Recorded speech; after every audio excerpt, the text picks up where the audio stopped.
कृषकों को प्रोत्साहित कर कृषि कार्य में स्वावलंबी बनाकर पलायन को रोकने के उद्देश्य से जनपद पौड़ी गढ़वाल में कृषि विभाग द्वारा विभिन्न योजनाओं का संचालन किया जा रहा है। कृषकों के लिए लाभकारी इन योजनाओं की जानकारी और प्रशिक्षण देकर किसानों की दोगुनी आय करने के उद्देश्य से जनपद पौड़ी में संचालित हो रही है आत्मा परियोजना।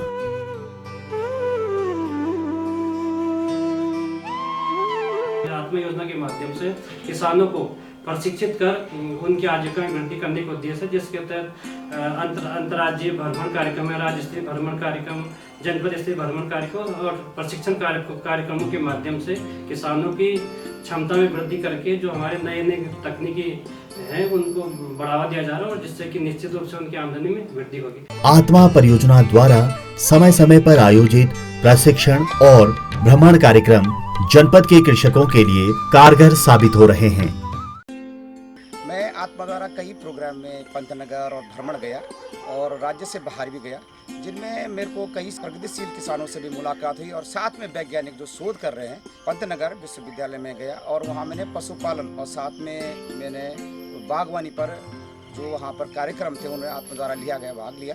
उसमें सबसे बड़ी बात थी कि मेरे को मेरे जो पहले पिताजी उन्होंने बगीचा लगाया था वो कनोपी मेथड से नहीं था और मैंने वहाँ जो वैज्ञानिक थे उन्होंने कनोपी मेथड बताया। कनोपी मेथड से फ़ायदा होता है कि प्रत्येक जो पौधे का भाग होता है उसमें सूर्य का प्रकाश पड़ता है, उसमें साथ साथ उसमें कोई भी फंगस कोई भी रोग नहीं लगता और फल की तुड़ाई भी सुविधाजनक होती है और फल का साइज भी एक साथ होता है।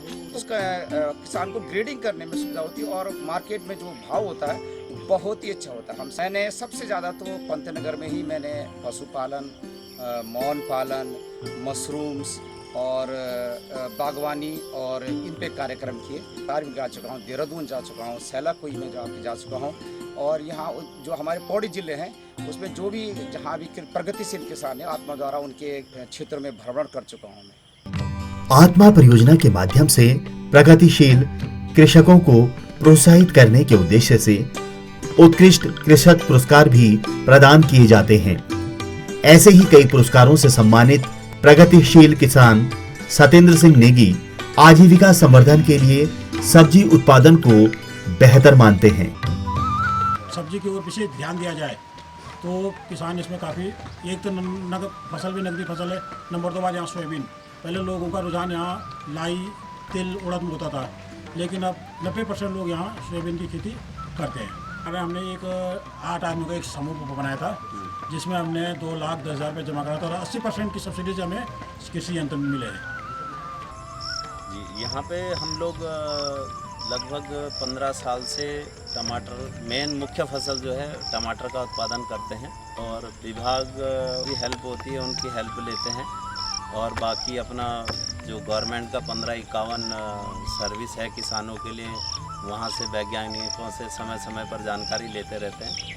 मुख्यतः तो हम यहाँ पे टमाटर ही कर रहे हैं, लेकिन यहाँ का क्लाइमेट ऐसा है कि आप कुछ भी कर सकते हैं। यहाँ पे लगभग हर चीज़ उत्पादन बहुत अच्छा होता है। विकासखंड दुगड्डा के उदयरामपुर के रहने वाले विवेक शाह भी बेरोजगारी का दंश झेल रहे थे और रोजगार की तलाश में पलायन की सोच ही रहे थे।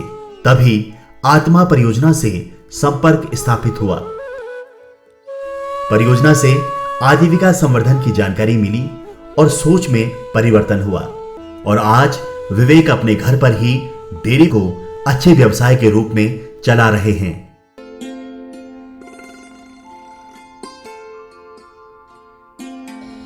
सर मैं आत्मा परियोजना से मैं 2 बार पंतनगर गया सर, वहाँ जाके मैंने सर सीखा, तब आके मैंने उसके माध्यम से लोन लिया सर। लोन से मैंने आज अपने पशु का कार्य का मेरे इसमें लगभग 20-22 गायें हैं। मेरे पास समय 80 kg करीब दूध हुआ है मेरे पास। तो मेरे पास जैसे HF की गायें हैं, हॉलीस्टोन है और सिंधी नस्ल की गायें हैं, आपको सर पहाड़ी नस्ल की गायें हैं।